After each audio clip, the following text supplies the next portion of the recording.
Deus bem. Licença, já vou servir uma água aqui para... Pessoal, eu queria, antes de mais nada, agradecer a oportunidade de estar aqui. Como eu, salvo engano, é a terceira vez que eu venho até a casa. Eu trabalhei aqui na cidade, então é um motivo de muita alegria, né? Estar aqui novamente, ver o crescimento da cidade. A cidade cresceu bastante. Uma casa tão bonita, bem estruturada, público legal. Eu fico muito feliz, muito grato.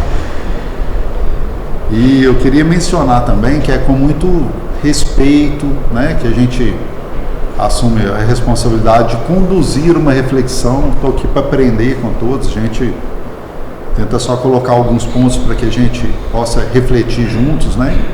Então, se alguém quiser fazer algum comentário, alguma participação, não tem problema nenhum com isso, deixo todos à vontade, não sei se é uma prática aqui da casa, quanto a mim não tem problema algum.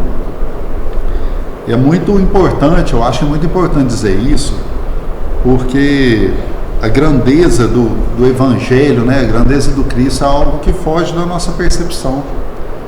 É algo de uma magnitude que ainda a nossa consciência não tem faculdade de entender, né, de vislumbrar.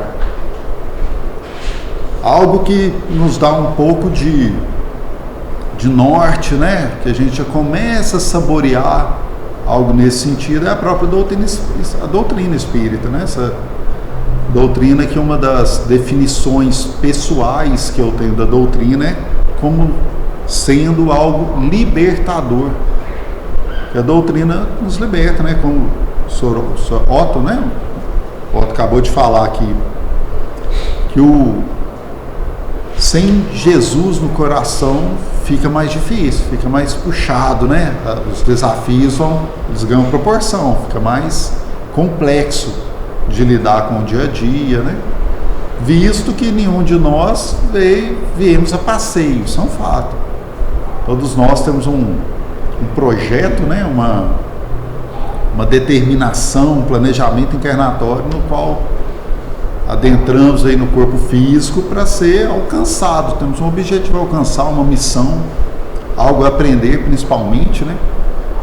Eu gosto de dizer que ressignificar é a chave da coisa, né? Tudo que acontece com a gente, todos nós temos desafios, todos nós temos a nossa cruz, né? E quando a gente consegue ressignificar isso, a gente é mais feliz no alcance desse objetivo, de aprender com aquilo, né? De saber lidar com os desafios aí do dia a dia. E eu vejo que a doutrina, como eu vejo uma definição de libertador, é muito nesse sentido, da gente se libertar das experiências, daquele rótulo da experiência como castigo, né? E não, e lidar com aquilo de fato como aprendizado, a gente ter a sabedoria, a paciência. Eu gosto muito de dizer que quando a gente tem fé e paciência, a gente é inabalável. Mas a gente tem a paciência de, diante dos desafios, a gente parar para pensar um pouquinho, se conter na reação, né? Que é bem difícil, visto que entendo que essa reação é natural, nós herdamos isso, né? Da nossa fase primitiva, essa reação que nos era útil aí até como sobrevivência, né? Mas a gente herda um pouco disso ainda.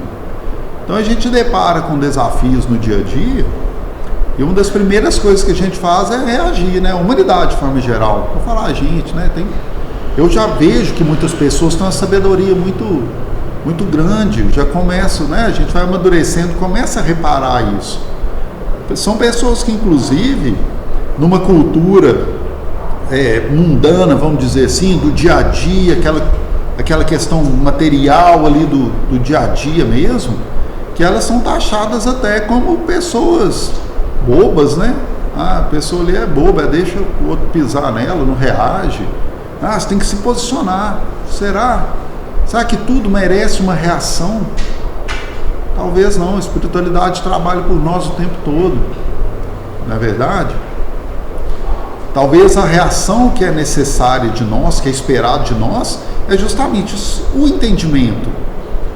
O entendimento muito no sentido de o que eu posso aprender com isso? Como que eu posso ressignificar esse desafio? Eu vejo que a doutrina, além de libertadora, de tornar isso viável, ela é a ferramenta indispensável, que é o Evangelho, né? Nos traz o Evangelho com outra ótica. A doutrina, inclusive, né, como foi prometido, eu trouxe um texto aqui que está lá em João. Isso aqui eu estou fazendo uma introdução para a gente entrar no tema propriamente, tá, gente? Então, vou conectar isso lá no final. Se for um pouco vago, pode me interromper aí. Mas eu trouxe um texto que está lá em João, está lá no capítulo 15, que diz o seguinte: se me amais, guardai os meus mandamentos, e eu rogarei ao Pai, e ele vos enviará outro Consolador, a fim de que fique eternamente convosco, o Espírito de verdade.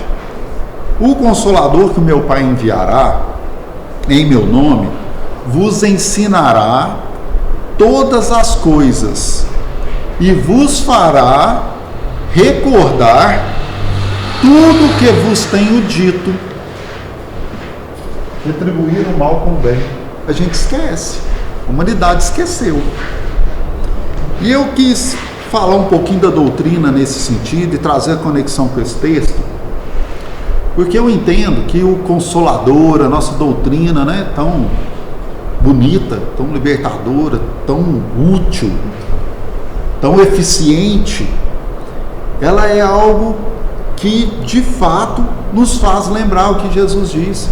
Porque dentro dessa cultura material do dia a dia, nós somos impelidos à reação,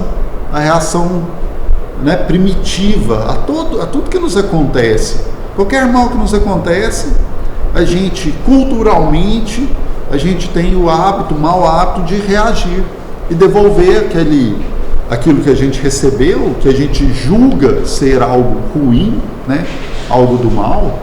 Eu não estou dizendo que em algum momento possa ser, né? Posso rotular essas questões como os dardos inflamados, como está na carta de Paulo, né? Em algum momento, de fato, pode ser algo mal que nos chegue até nós.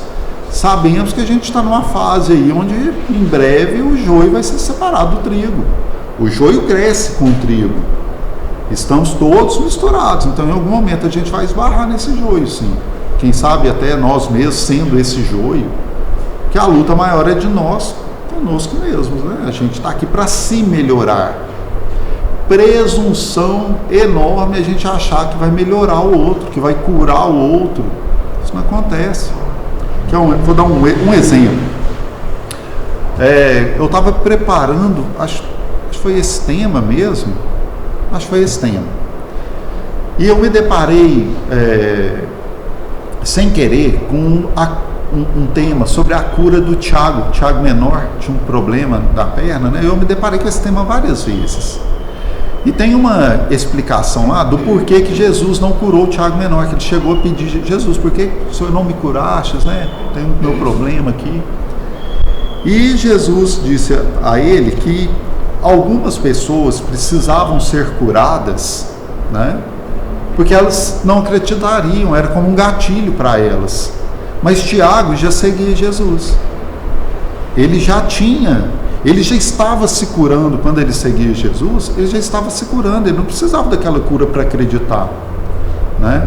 E onde que eu quero conectar isso? Talvez a gente pode ser esse mal. E eu tenho uma outra perspectiva aqui, que eu vou chegar nesse ponto e vou trazer ele um pouco mais para uma análise mais detalhada. Mas diante dessa questão do cristianismo redivivo, que é a nossa doutrina, é justamente para a gente se lembrar disso e criar esse hábito. Tem livros muito bons, não só na doutrina, mas livros, né, sem cunho religioso, doutrinário, espiritual, que fala do hábito. Acho que até por um acaso, eu acho que eu mencionei desse livro aqui uma vez, não lembro se foi esse livro exatamente, mas é um livro que fala de hábito, como que você molda hábitos. E é um fato, você se treina, é um treinamento, né? E o que é bom, que a misericórdia divina não nos impõe um limite. Tiago, você tem 10 encarnações para ir lá aprender a tratar melhor de sua mãe, cuidar melhor de sua mãe. Vai que eu estou na nona, então batendo na trave, e aí? Não, eu não tenho. Nenhuma ovelha se perderá, não é verdade? Não está lá no Evangelho? Nós não vamos. Nós temos uma certeza, nós vamos chegar lá, né? E já fazendo essa introdução, né? Falando um pouco aí da doutrina como ferramenta para a gente se recordar, né? Para a gente se lembrar, para a gente pegar isso e ter disciplina. Isso que eu digo é essas boas práticas, esse caminho reto, né? Que a gente tem no exemplo de Jesus, né? Não está lá no Livro dos Espíritos, quem que é o nosso modelo a ser seguido? Jesus, né?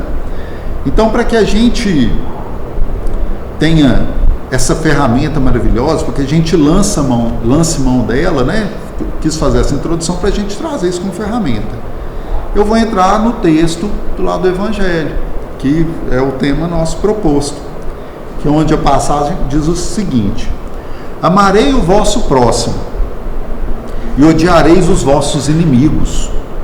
Eu, porém, vos digo: amai os vossos inimigos, fazei o bem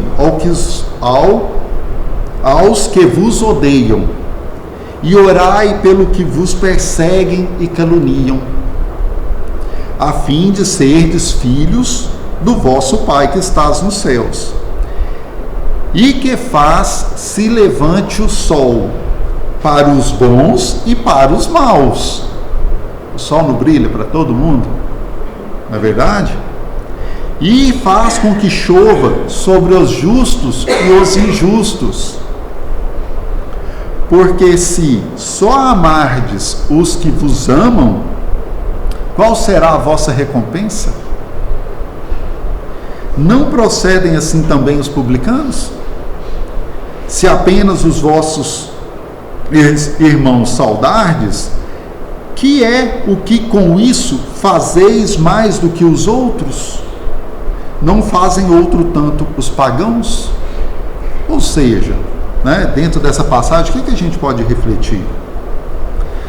Tem a primeira frase, que é a seguinte, que é o que Jesus quis nos colocar de outra forma, né, nos fazer reaprender, diz o seguinte: amareis o vosso próximo e odiarei os vossos inimigos. Eles aprenderam assim naquela época. Na época de Jesus, aí eu fui pesquisar de onde que vem essa frase, né? E hoje que eu digo na atualidade, na verdade há 100 anos aproximados, 1950, foram encontrados uns pergaminhos, né, umas escritas antigas. E analisando essas escritas, se achou essa frase. E essa frase, não é pergaminho o nome, eu anotei aqui, deixa eu ver se eu acho. Manuscritos, achei aqui, manuscritos do Mar Morto. Tinha algo muito semelhante com isso que Jesus veio a corrigir com essa frase: amareis o vosso próximo e odiarei os vossos inimigos. E essa frase foi atribuída a um grupo judaico sectário, né, que era separado, eles eram separados, e eles eram muito radicais, muito radicais.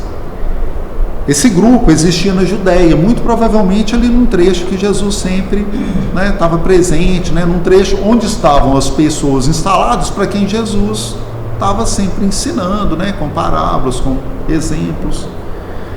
Então, nessa ocasião, Jesus pegou essa frase e nos reensinou, nos ensinou novamente a forma correta, que é amar o inimigo, né?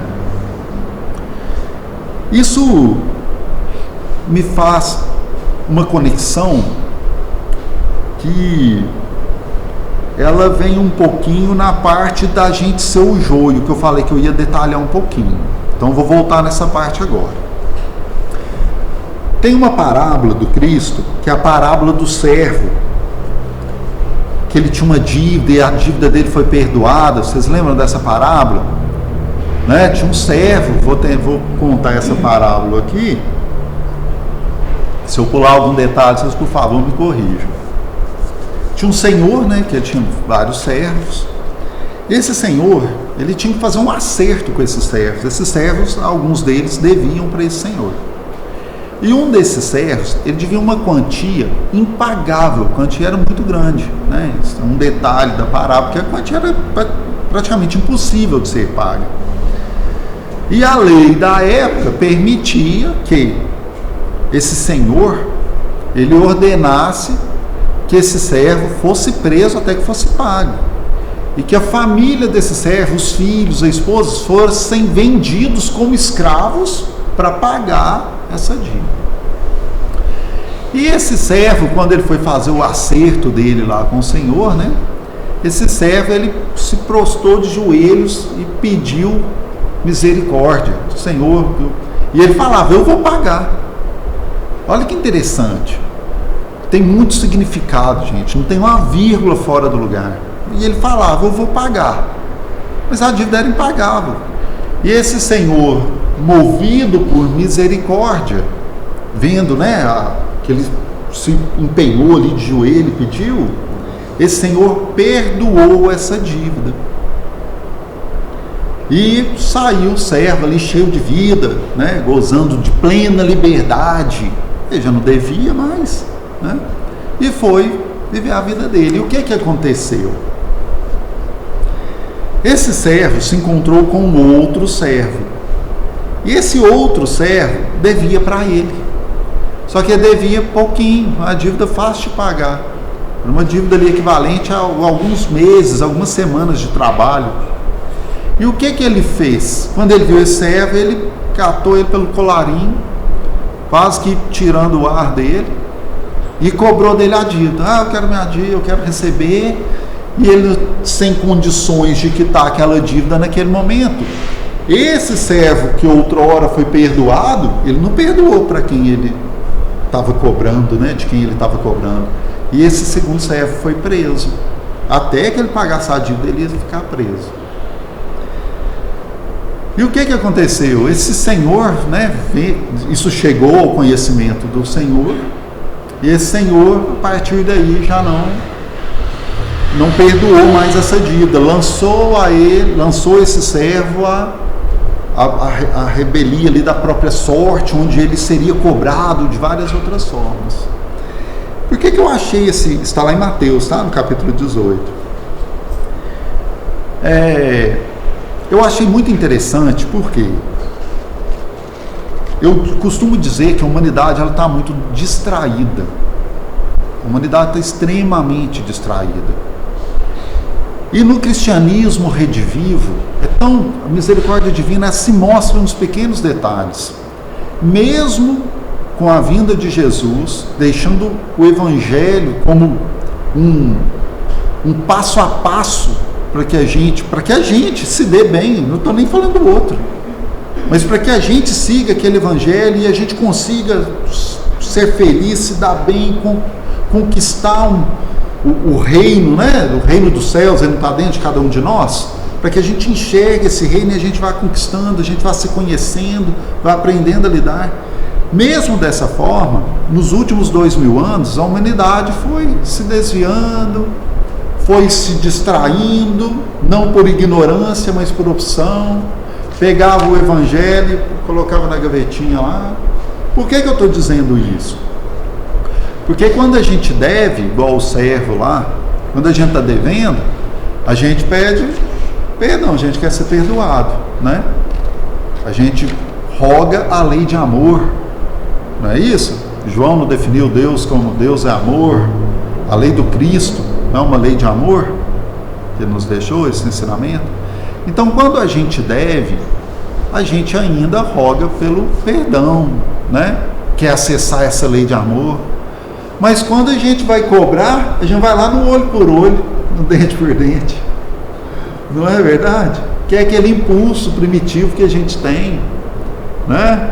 Lá na minha cidade, a Itaúna, a maioria aqui com certeza conhece, tem hora que eu estou lá no sinal lá, né? Aí eu me distraio assim, é igual o pão de alho, né? Você distrai um pouquinho, o pão de alho queima na churrasqueira, né? Já viram essa brincadeira? O pessoal fala que pão de alho, e ele de fato nunca vi queimar tão rápido. Aí eu estou lá no sinal, é igual pão de alho, dou uma distraída assim, o sinal abre. A pessoa de trás já parece que ela está esperando, senão abrir assim com a mão na buzina. Aí abriu a pé, reação. Eu estou falando do outro aqui, mas eu não me coloquei no exemplo, não. Uma vez ou outra eu xingo alguém no trânsito, depois eu, não, aqui eu xingando. Pra quê? Não vai adiantar nada. Pra quê? Não vai adiantar nada. Eu posso estragar o dia dessa pessoa. Esse cara ali, se ele estiver numa situação ruim, esse cara pode perder a paciência e me devolver esse xingamento, eu agredi isso. Pra quê? Não me leva a nada. E a gente ainda está distraído. Aí a gente pega o olho por olho, que a gente está grudado nele, porque a gente pegou o cristianismo 2000 anos e pôs na gaveta. E a gente acessa ele só na hora que a gente vai pedir o perdão. Né? Então a gente tem que ter muito cuidado, tem que ter disciplina, a gente tem que moldar o hábito.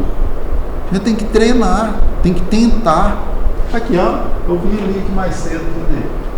Reconhece-se o verdadeiro espírita por sua transformação moral e pelos esforços que faz para dominar as más inclinações. E não vai dar conta, não, né?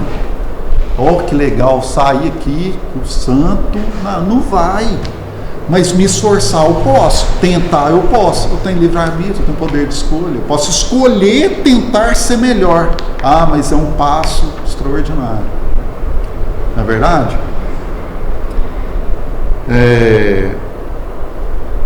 Lá no texto, no Evangelho, vou recorrer ao texto aqui um pouquinho, diz o seguinte: se somente amardes os que vos amam, que mérito se vos reconhecerá, uma vez que as pessoas de má vida também amam os que os amam. Na verdade, se a gente,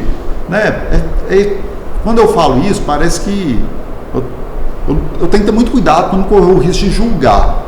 Mas vamos falar aqui de, não sei, talvez um grupo ali que se dedica a uma operação criminosa. E entre eles no grupo ali, eles se protegem, se amam, se tratam bem. Mas quando eu faço isso só com a minha família e xingo o cara que eu não conheço no trânsito, eu estou fazendo a mesma coisa. Por isso que eu tenho que ter cuidado. Aí eu estou fazendo algo ali talvez melhor do que eu na minha família. Que a gente está falando do desconhecido, né? Eu ainda estou no campo aqui de retribuir o mal com o bem. Eu estou falando assim de quem a gente não conhece, que não faz mal. Mas e dentro de casa?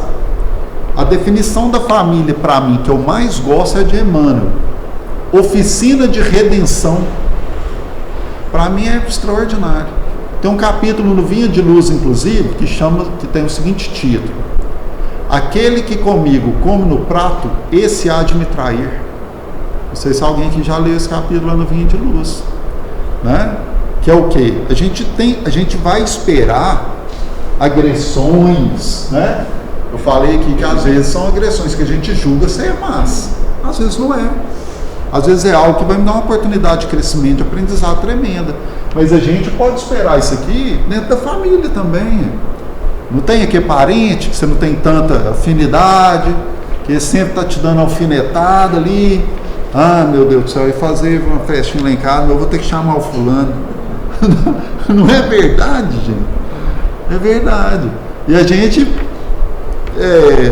como eu disse, a gente reage ao que a gente não conhece. E como que a gente reage com o que a gente conhece? Né? Essa parte do texto nos faz pensar nisso. Se a gente amar só os que nos amam, é muito fácil. Tem que amar também os que não estão tão alinhados com a gente. Mas esse amor, gente, não é tão simples também. Né? No próprio texto lá no Evangelho, lá no capítulo, deixa eu dizer, capítulo 12? Não, 12, isso mesmo. Lá no capítulo 12, deixa muito claro que a palavra amor, a linguagem humana, ela ainda é pobre para entender esse tipo de amor que a gente tem para com o inimigo. É pobre, a linguagem humana é pobre, ela não consegue expressar. Mas o amor ali, eu vejo inclusive o amor como qualquer sentimento positivo, eu entendo que ele se enquadra dentro do amor. O amor é amplo, né? Esse amor não é tão simples. Então lá no texto fala mais um pouquinho também sobre como que seria esse amor com o inimigo, né?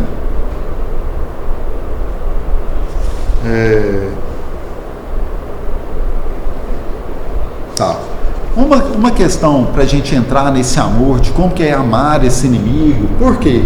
Para eu devolver o bem para quem me faz mal, se eu não estiver envolvido por uma lei de amor, eu não vou conseguir, eu vou estar lá no olho por olho ainda, né? No dente por dente. Então, para a gente entrar um pouquinho nesse amor, eu trouxe alguns exemplos, tá? Um deles que me veio em mente quando eu estava preparando a reflexão foi a parábola do bom samaritano. Ela é bem útil, acho que ela encaixa bem para a gente ver alguns exemplos, né, de devolver esse bem, né, para quem nos faz mal. E a questão do samaritano aqui é interessante porque sabemos que os samaritanos não se davam com os judeus, né? Samaria era uma região ali, né?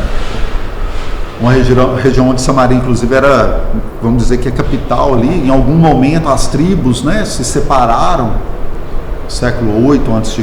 ali, as tribos se separaram e a Samaria ficou numa região onde duas das tribos, onde 10 tribos ficaram ao sul e ao norte ficou a tribo de Judá, que inclusive daí o nome, né, judeus, eram os judeus da tribo de Judá, essa tribo muito famosa, rei Davi, Salomão, todos vieram dessa tribo, por isso ela tinha muito destaque, né? Talvez até seja essa uma das causas da vaidade, do orgulho um pouco exacerbado dos oriundos dessas duas tribos.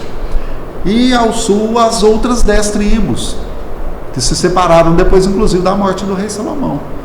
E depois que isso aconteceu, Samaria ela foi invadida várias vezes, né? Eu acho que é interessante contextualizar essa parábola, para dar sentido do que amor é esse que eu quero trazer como exemplo da parábola.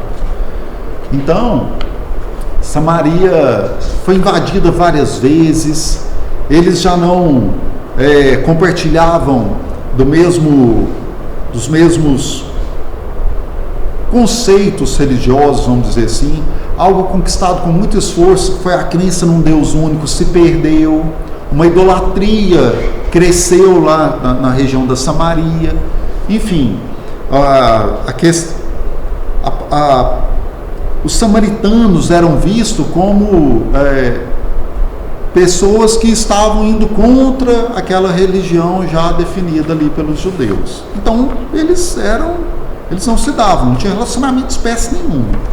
E na parábola do bom samaritano, conta que, vou fazer uma leitura breve aqui, certa ocasião, um perito na lei levantou-se para pôr Jesus à prova e lhe perguntou: Mestre, o que preciso para herdar a vida eterna? O que está escrito na lei? Jesus respondeu para esse perito na lei: Como você a lê? Aí esse perito respondeu: Ame o Senhor seu Deus de todo o seu coração, de toda a sua alma, de todas as suas forças e de todo o seu entendimento. E ame o seu próximo como a si mesmo. Disse Jesus: Você respondeu corretamente. Faça isso e viverá. Mas ele querendo, né, porque os fariseus eles jogavam as cascas de banana para Jesus, né? Que Jesus se destacava como mestre, como Messias, e os fariseus ali, muito conservadores, queria, né, naquela zona de conforto, ficava, vamos ver se é ele mesmo, deixa eu fazer um teste aqui com ele. Aí eles perguntaram para Jesus: e quem é o meu próximo? Opa, tá vendo por que eu trouxe essa parábola? Quem que é o meu próximo? Não está lá no texto do Evangelho que amar meu próximo, que é fácil, da minha família, aí amar o inimigo que me traz o mal, né? Aí Jesus contou a parábola. Um homem descia de Jerusalém para Jericó, quando caiu nas mãos de assaltantes. Esses lhe tiraram as roupas, espancaram-no, e este foi deixado quase morto. Aconteceu estar descendo pela mesma estrada um sacerdote. Quando viu o homem, passou pelo outro lado. O sacerdote cortou a volta do caído lá. E assim também um levita, quando chegou ao lugar e o viu, passou pelo outro lado. Mas um samaritano, estando de viagem, chegou onde se encontrava o homem e quando o viu, teve piedade dele. Aproximou-se e enfaixou-lhe as feridas, derramando nela vinho e óleo. Depois colocou sobre seu próprio animal, levou para uma hospedaria e lá ele deixou, né, um valor para o dono da hospedaria, só cuide dele, vou deixar um valor e quando eu voltar da minha viagem, eu vou passar aqui e te pagar o restante aqui da dívida, né? Qual desses três, aí Jesus perguntou, qual desses três você acha que foi o próximo do homem que caiu na mão dos assaltantes? Aquele que teve misericórdia dele, respondeu o perito na lei. Jesus lhe disse, vá e faça o mesmo. Então, quando eu contextualizei a questão dos samaritanos, é porque esse samaritano, ele poderia ter identificado esse homem que estava caído. Por quê? Os judeus, eles tinham uma forma de se vestir característica, né? Um exemplo disso, por exemplo, na passagem da mulher samaritana, quando Jesus está no poço, a mulher samaritana, ele pede água para a mulher, e a mulher samaritana o vê com as vestes, né, de judeu, que era Jesus, e ela fala assim, como você, sendo judeu, pela aparência dele, né, me pede água? Sabe, judeu e samaritano não se dão, por que você está conversando aqui comigo? E o samaritano, sem ver o samaritano aqui do bom samaritano da nossa parábola, sem identificar aquele caído, ele ajudou. Estão entendendo onde que eu quero chegar? Quem que é meu próximo? É aquele que está precisando de ajuda, independente se ele come no prato com você, se ele te faz o bem, se ele te faz o mal, ele ajudou. É desse amor que Cristo está falando. Tanto é que essa parábola é um ensinamento dele respondendo a esse questionamento, né?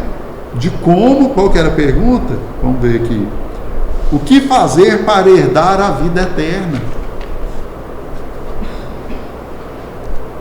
Agora eu vou falar de outra atitude de ajuda, de bem, de fazer o bem, né? Retribuir o mal com o bem. Então eu vou falar de uma pessoa que fez o bem, Simão Cirineu. Vocês se lembram quem que é esse personagem? Ele ajudou, né? Carregar a cruz, não foi?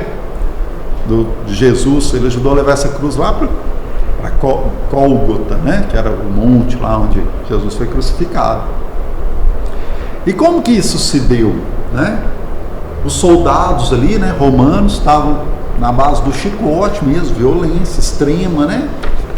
Jesus já com dificuldade, muito machucado para carregar a cruz. E Simão Cirineu ele nem morava lá, né, na cidade, e passando, o Cirineu, inclusive, é um termo que dá a definição da origem dele. É Simão de Cirene. Cirene era a cidade, é por isso Cirineu. Então um soldado vendo que Jesus já estava com aquela dificuldade, né, provavelmente ele ansioso para fazer a tarefa dele, pegou o Simão Cirineu. E Simão Cirineu ajudou a levar a cruz. Só que, onde que eu quero chegar? Eu vou trazer o exemplo, porque tudo que está no Evangelho é exemplo, né, na lição, está lá no Evangelho, né, na literatura espírita, fala de Simão Cirineu. E ele ajudou. E onde que eu quero chegar? Eu vou retribuir com o bem só quando eu for, só quando eu for coagido a fazer isso, constrangido a fazer o bem, né? Minha mãe está aqui, imagina eu ter uma oportunidade aqui de fazer alguma coisa e eu passo desapercebido e minha mãe tem que puxar minha orelha aqui. Ô Tiago, pega o negócio aqui no chão, minha mãe está aqui. Mãe. Imagina se eu fizer só quando a minha mãe puxar minha orelha. Tem que ser de boa vontade, né? E eu vou fazer para quem? Mãe, mas aquela pessoa ali, ela me xingou, né? Não gosto dela não. Eu trabalhei aqui, Mateuzinho, eu trabalhei com ela lá na empresa, me amolava lá. Então a gente tem que ter essa sabedoria também. Por isso que eu trouxe o exemplo também do Simão Cirineu. Mas, já caminhando aqui pro... né? Quanto tempo que a gente tem? Tá. Tá bom. Tá bom.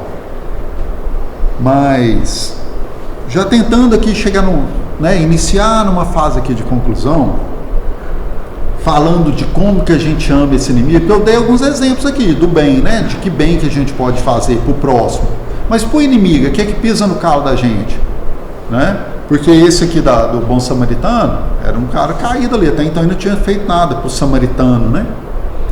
Simão Cirineu também, Jesus não era um inimigo dele, de fato não era, mas ele foi coagido a fazer o bem. E para esse que ataca a gente, para esse que lança aquele dardo, né, como está lá na carta de Paulo, o que a gente pode fazer? Lá no texto do Evangelho, lá do capítulo 12, tem uma frase que é a seguinte: amar o inimigo não é o mesmo que amar um amigo. Olha que legal. E lá fala, logo após essa frase, fala da lei da atração. Atração e repulsão, né? Porque, como eu disse, a linguagem humana ela é pobre ainda para especificar isso. E quando fala que amar o amigo não é o mesmo que amar o inimigo, é porque a lei de atração, ela nos aproxima dos amigos, né, das pessoas de mesmo ideal, de pessoas que vibram na mesma sintonia que nós, né, na mesma faixa vibratória, que tem os mesmos objetivos, não é verdade? Não tem as turmas, né? Tem a turma do pedal, a turma do futebol. As pessoas gostam da mesma coisa. Logicamente elas vão se esbarrar, elas vão ter assunto, né? Eu dei exemplos aqui de coisas corriqueiras, mas isso é de forma geral. Tem pessoas que estão ligadas no mal, pessoas que estão ligadas no bem, e isso vão aproximando as pessoas. Então, invariavelmente, num desses desafios do cotidiano, lá no trânsito, por exemplo, que a olhos materiais, a olhos mundanos, a gente iria se encontrar com aquela pessoa aleatoriamente. Não é, aquilo é uma oportunidade que a gente tem. Mas que a olhos mundanos a gente iria se encontrar aleatoriamente. Vocês concordam que a gente não tem, às vezes, a gente não está vibrando na mesma sintonia que aquela pessoa e a gente vai se esbarrar com ela? Não é verdade? Então, como que eu vou ter amor por aquela pessoa? Aí entra o perdão. Eu dei o exemplo do trânsito aqui, mas o título que eu trouxe lá do livro Vinha de Luz, ele é mais puxado. Porque quando Jesus falava de quem há de me trair é aquele que comigo come no prato, ele falava de Judas que o traiu. Olha como que é complexo, olha como que eu fui de um exemplo pequenininho para algo de uma complexibilidade, e sem julgar Judas, que inclusive já está redimido, tem na literatura aí, né? A literatura da doutrina já é claro para nós, né? Que Judas teve as suas reencarnações, né? Uma muito conhecida como Joana d'Arc, né? Que lutou na guerra e foi traído e se redimiu. Então, nunca aqui querendo julgá-lo, tá? Mas eu dei dois exemplos extremos. E só o perdão, né? Porque quando Jesus, né, foi morto na cruz, a primeira coisa que ele fez foi pedir socorro para Judas, porque sabia do fim trágico que se deu, né? Então só o perdão, esse amar, a gente está falando de perdão. Eu não estou falando de levar o inimigo para dentro de casa. Não é isso, você não vibra na mesma sintonia que ele. A gente nunca vai ter o mesmo afeto que tem para um amigo, nunca vai ter para com o inimigo, não tem como, não é verdade? E é algo que bate na porta da gente quando a gente lê, né?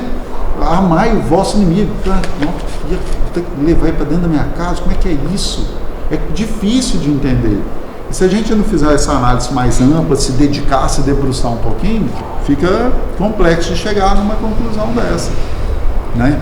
De fazer uma reflexão e chegar nesse conceito, que é o quê? Que é o perdão. A ofensa vai vir, o dardo vai chegar até nós, vai, perdoa, não leva. É isso que Jesus tenta dizer pra gente, né? E como que a gente perdoa isso? Né? Com o hábito, quando a gente vai se fortalecendo, quando a gente tem Jesus no coração, né? Como o Otto falou aqui no início, esses dardos, mesmo que eles cheguem com o escudo da fé, que é um outro capítulo do Vinha de Luz também. Esse dardo, ele já chega, bate no escudo, ele já se apaga e não vai nos ferir. E quando a gente tem essa fé, tem o perdão ali como algo a se esforçar o tempo todo, tanto nas pequenas coisas quanto nas maiores, né? Eu entendo que dessa forma a gente começa a amar o inimigo. Por quê? Você não está devolvendo para ele o mal mais. A gente já não está tendo mais aquela reação primitiva, na verdade, de querer devolver do olho por olho. Não, me feriu o meu olho, vou. Né? Tem uma parte que fala, se ele matar um animal, ele tem que devolver um animal. Se ele matar uma pessoa, ele tem que ser morto. Lá na lei de Italião é muito claro. Então, quando a gente reaprendeu, né? Jesus pegou essa frase e nos ensinou dentro da lei de amor. E que ele coloca o perdão como algo extremamente, como algo indispensável, a gente já começa a entender que dentro do perdão a gente está devolvendo esse bem. Porque se você perdoa e ama, sem a pretensão de querer curar as pessoas, né? De querer transformar as pessoas, numa oração, né? A gente devolve esse bem, né? Pedindo para aquela pessoa, a própria vibração.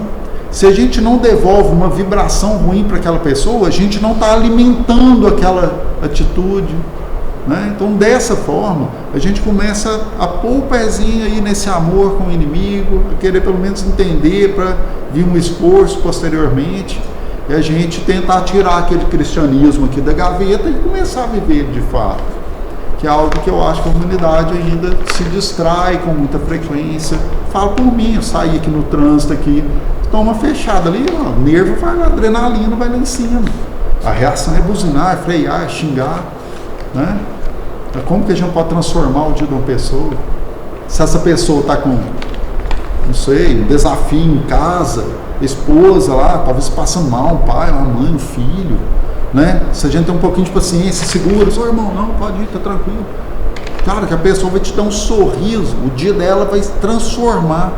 E se a gente pega no pé dessa pessoa, eu posso acabar de destruir o dia dela, levar aqui para uma situação, né? Assim, sem limite de consequência mesmo. Lá no texto ainda tem uma explicação breve disso aí, que é o seguinte: não lhes guardar ódio, rancor, vingança, é perdoar-lhes. Olha que legal essa parte. É não opor nenhum obstáculo à reconciliação. Nenhuma ovelha se perderá. Não foi? Eu não dei o exemplo das encarnações? Eu vou ter a minha oportunidade. Talvez não seja nesse planeta, né? Talvez eu não vou ter condição de avançar para acompanhar a evolução do planeta, mas vai ter outro, né? Deixa eu ver se tem uma aqui: pluralidade dos mundos habitados. Ó, tá aqui. Então vai ter outro planeta lá para me acolher na minha condição que não avançou tanto. Então, se Deus me perdoou, por que eu não vou perdoar o próximo? A parábola aí do servo, por isso que eu trouxe essa parábola. O Senhor dele perdoou, por que ele não perdoou o outro? Por que eu não vou perdoar? Gente, eu vou fazer um desafio aqui para vocês. Eu acredito que se a gente parar para pensar um pouquinho e meditar o que a gente fez com o Evangelho quando a gente coloca ele na gaveta. Isso eu estou falando depois que Jesus nos brindou com essa doutrina de amor, né, com a mensagem de amor. Mas e antes? Né? Porque quando a gente foi lá e comeu a maçã, a gente achou que a gente era dono do mundo. Aí que vem o desafio. Se a gente parar para pensar o quanto de misericórdia divina tem sobre nós nesse momento, ela é tão grande, mas tão grande, que eu vou trazer só um pedacinho dela que eu tenho certeza. O véu do esquecimento na hora que a gente encarna já diz tudo, porque faz a gente esquecer de tanta cabeçada que a gente já deu lá atrás.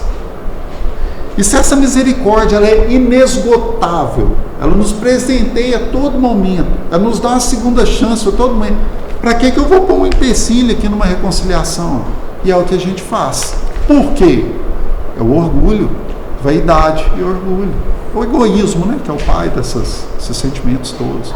Ainda a humanidade se pauta nas suas tomadas de decisões pautada no egoísmo. É onde a gente ainda tropeça muito. Mas ainda no texto, não opor nenhum obstáculo à reconciliação, desejar-lhes o bem. Deixa eu ver se eu estou esticando muito. Do desejar-lhes o bem aqui me lembrou uma coisa. Quando a gente pensa algo, a gente já está plasmando. Vou dar um exemplo para você super simples. Academia. Virada de ano, 25, vou ser mais saudável. Gente, é fato, sério. Se a gente se comprometer a ter uma vida mais saudável, vou entrar na academia. 1º de janeiro, 7 horas da manhã, não tem, você não vai para academia, porque é feriado, né? Você iria lá para dia 2. Mas se você já acorda ali, já tenta um hábito alimentar, né? Na hora do lanche ali, você já regra um pouquinho, já toma mais água, né? Você concorda que você já começou a pensar ali, quando você começa a pensar algo, aquilo já se torna uma verdade? Esse exemplo da alimentação, ele é ótimo. Por mais que a gente se perca, muitos de nós, a gente se perde nesse compromisso aí da boa alimentação e tal. Mas quando você começou lá, era uma verdade. Você que se perdeu, mas ele começou a acontecer. E se a gente deseja o bem, é a mesma coisa. Porque você vai vibrar naquilo, né? O texto aqui continua com algo que merece menção também. Desejar-lhes o bem e não o mal, socorrê-los, apresentando-se ocasião. Então, se você tiver a chance de socorrer, socorre. É abster-se. Olha essa, hein? Essa que eu fico com vergonha, hein? A língua é o chicote da alma, né, gente? Aqui, ó. É abster-se, quer por palavras, quer por atos, de tudo que possa prejudicar, e finalmente retribuir-lhes sempre o mal com o bem, sem a intenção de os humilhar. Que às vezes a gente não reage, não, né? Tem uma desavença comercial, vendi, fulano me pagou, não, você nem amola, deixa pra lá, não quero nem saber. Mas na hora que encontra com um amigo, fulano, não para pagar, viu? Isso acontece. Não é uma atitude, né? Quando a gente faz isso, esses maus hábitos culturais do cotidiano, a gente acaba caindo nessa cilada aí, nesse mau hábito, a gente está deixando de se esforçar, a gente está afastando aqui desse objetivo. Olha que legal essa parte também. O crente não se queixa das provas, tampouco deve queixar-se dos que lhe servem de instrumento. Deve também agradecer a mão que lhe dá ensejo de demonstrar a sua paciência e a sua resignação. Então a gente condena o outro que às vezes só serviu de instrumento para trazer aquela oportunidade de melhoria para nós mesmos. Temos que pensar nessa possibilidade aí também. Eu queria só deixar aqui para a gente finalizar agora de fato. Eu queria falar de um caso do Chico Xavier. Eu sempre gosto de trazer um caso ou outro do Chico Xavier. Mas tem um caso dele muito legal, que é de um amigo que ele tinha, de uma pessoa que tinha, né, no ciclo de amizade dele, que essa pessoa, tentando ajudar o Chico, sacrificou um cachorro que o Chico tinha. Esse cachorro, o Chico tinha um contato muito grande com esse cachorro, gostava muito desse cachorro, e esse cachorro adoeceu. Esse cachorro adoeceu, estava dando trabalho, dando aquele processo de tratamento e tal, e o cachorro não reagia, enfim. Essa pessoa, na boa vontade de tentar ajudar, sacrificou esse cachorro, mandou sacrificar, né? E o Chico ficou chateado com isso, chateou ele, né? E o tempo foi passando e tal, teve um dia que Emmanuel chamou o Chico, Chico, nós vamos ter que tomar uma atitude em relação a isso aqui. Porque seu espectro aqui espiritual, ele está todo manchado, está negro, como se tivesse uma nuvem sobre o Chico que estava impedindo os trabalhos, estava trabalhando o trabalho da mediunidade do Chico, da equipe espiritual que trabalhava com o Chico, né, da comunicação mediúnica ali. Você tem que fazer alguma coisa, você passar isso aí, né? O Chico, ele se sentiu vítima de um mal, mas como que nós vamos tratar isso então, irmão? Então, você vai fazer um bem para as pessoas. Aí, você, como é que eu faço? Então você vai dar ela um presente, você vai exercitar, né? Olha o esforço. Você vai exercitar o bem. Descobre algo que essa pessoa está querendo muito, e dá ela de presente. Já ouviram esse caso? Alguém conhece esse caso aqui? Não é? Aí Chico pesquisou e tal, e essa pessoa estava doida com a máquina de costura, né? E Chico sobrevivia com o salário dele de funcionário público ali. Máquina de costura. Cara, acho que é caro até hoje, né? Chico foi lá, comprou a máquina de costura, parcelou no tanto de vezes lá para conseguir pagar, que era caro. Pegou a máquina, deu a máquina para a pessoa. A pessoa ficou assim, ela ficou feliz demais. Talvez pela surpresa, né? Não sei. Mas a pessoa ficou tão feliz, mas tão feliz, que aquele sentimento, aquela vibração, ela envolveu o Chico ali. Chico também, né? Sempre muito, né? Já um espírito logicamente evoluído, muito evoluído também. E aquele clima, aquela vibração, ele dissolveu toda aquela questão, todo aquele sentimento, aquela mágoa, e aquilo se desfez e virou um exemplo aqui para nós.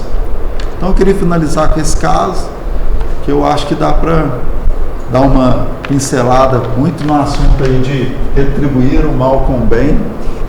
Eu espero que, se algo que eu tenha falado aqui possa ter soado mal, vocês podem ter certeza que nas minhas próximas reflexões, as minhas meditações, eu vou me esforçar para trazer um pouco de coisa boa também para nós todos aí, para a gente poder estar sempre compartilhando esse momento aqui de boas energias e boas vibrações. Obrigado. Faz, claro. Então eu convido a todos para que, dentro desse clima, né, de reflexão sobre o Evangelho, essas boas energias, essas boas vibrações, todos nós aqui sob a tutela da espiritualidade amiga que trabalha a todo momento a nosso favor, eu quero chamar a atenção de cada um para que esse socorro espiritual, esse tratamento espiritual que nós recebemos aqui agora, o qual eu desde já agradeço a espiritualidade amiga, ao nosso Senhor Jesus, para que no nosso dia a dia, nos momentos de dificuldade, nos nossos desafios, que possamos também recorrer a essa misericórdia, a essa bondade, a esse trabalho no bem que a espiritualidade sempre nos oferece. Sabemos que o nosso anjo da guarda, o nosso espírito amigo que todos temos, o nosso guia espiritual, que ele sempre está de mãos postas a nós. Então que nesses momentos, nas nossas dificuldades, que a gente possa agarrar a mão desse amigo espiritual, pedir espiritualidade, pedir ao nosso anjo da guarda, que a gente vai ser atendido, invariavelmente a gente vai ser atendido, né? O Senhor Jesus possa nos iluminar, nos intuir através dos seus emissários de luz. Peço também a nossa Mãe Maria Santíssima, que cuida de cada um de nós, que roga por nós, né, tanto encarnados quanto desencarnados. Peço para que ela nos cubra com seu manto misericordioso, todo pautado no amor divino, pois Deus é amor, Deus é bom, e Ele é bom o tempo todo, infinitamente bom e justo. E diante de todas essas bondades, de todas essas ferramentas, de todo esse arsenal ao qual é nos oferecido, eu deixo aqui o nosso agradecimento e peço para que os nossos irmãos, aos quais não compartilham com a gente a presença nesse local, também possam ser alcançados por toda essa energia, essa vibração e essa misericórdia. Que assim seja.